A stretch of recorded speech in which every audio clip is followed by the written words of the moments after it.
Yaşar Ahmet Çağrı. Hadi verin.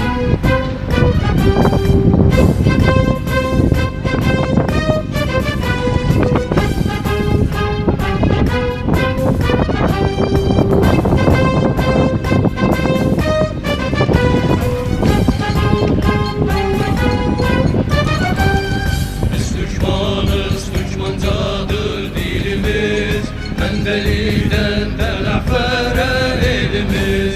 Biz Türkmanız, Türkmancadır dilimiz, Mendeli'den telafere elimiz.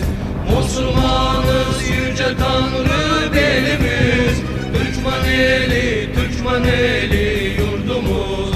Müslümanız, yüce Tanrı belimiz, Türkman eli yurdumuz. Türkman eli yurdumuz.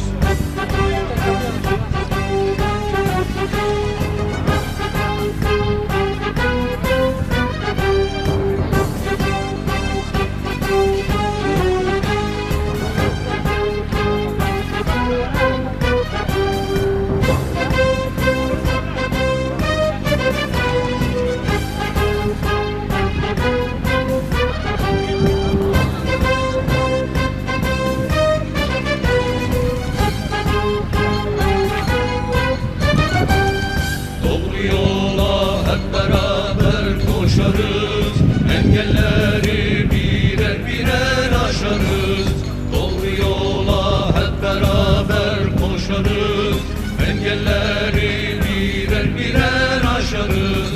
Biz Türkmanız, her an özgür yaşarız. Türkmen